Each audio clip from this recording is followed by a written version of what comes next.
is 2122.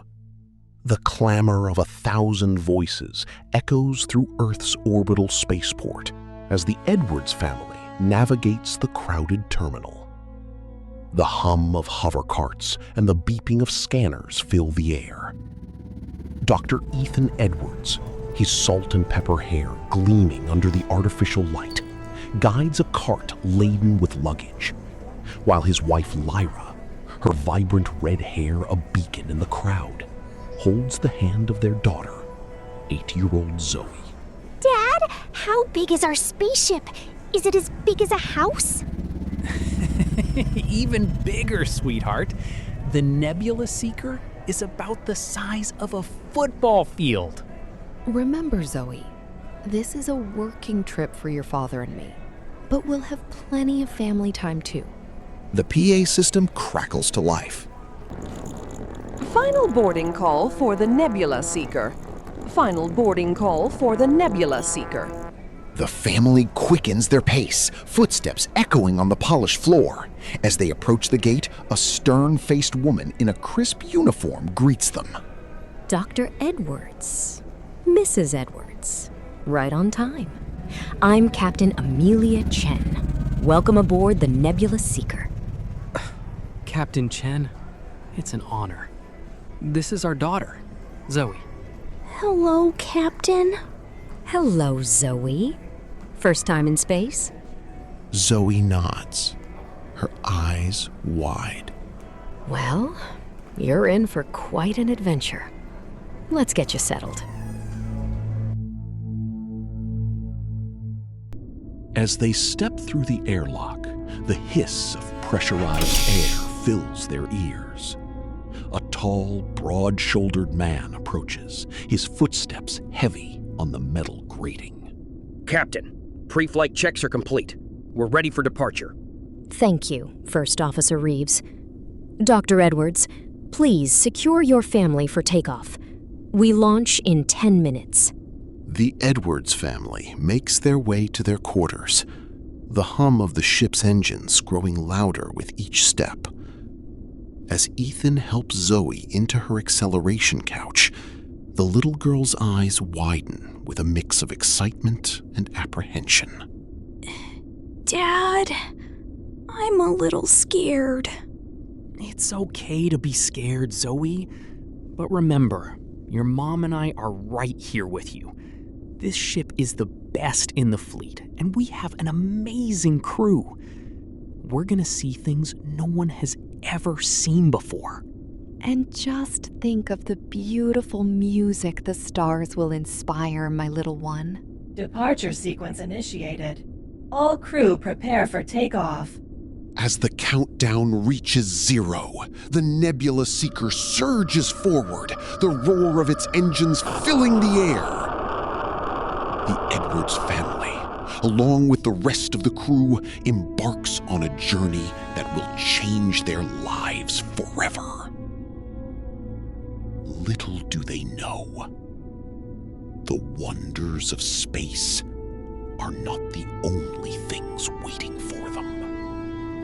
In the vast, silent void. The Nebula Seeker glides through the inky void of space, its engines thrumming with a gentle, persistent rhythm.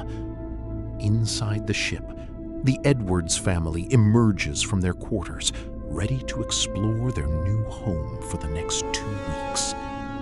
Zoe's eyes widen as they enter the bustling main corridor, her voice filled with awe.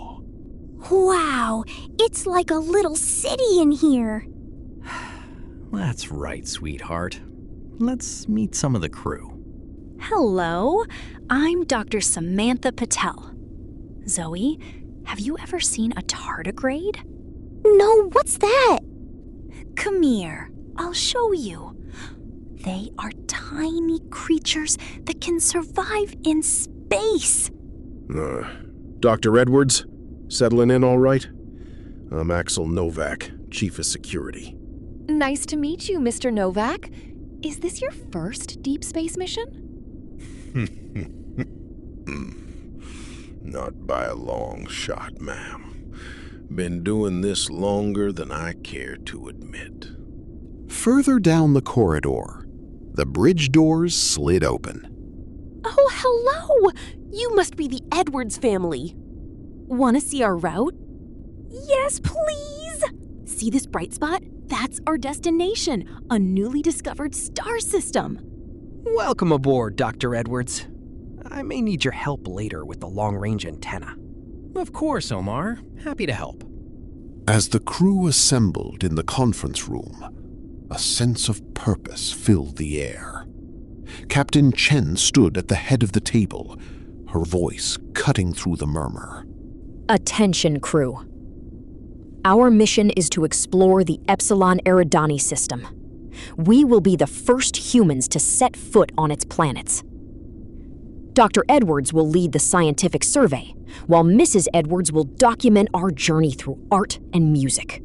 Remember, this is a 2-week expedition. We're not looking for trouble, just knowledge. Trouble has a way of finding us out here. Did you hear that? Should we be worried? It's just Axel being Axel. Everything will be fine. The briefing ended in silence. One by one, they filed out, each carrying the weight of what they'd just been told. Lyra was the first to break away. She moved quickly through the corridor, her boots echoing against the deck plating, until she reached the rec room. And there was Zoe, cross-legged on the floor, datapad in her lap, completely lost in the ship's archive.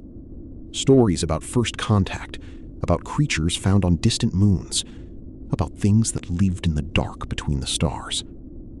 She looked up and smiled. Mommy, did you know there are animals in space that don't even have eyes? Mom, what if we meet aliens? Oh, sweetie. The chances of that are very slim.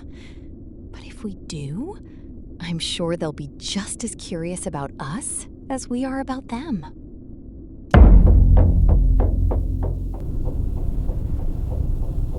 Little did they know, their encounter with the unknown would come sooner and be far more terrifying than any of them could have imagined.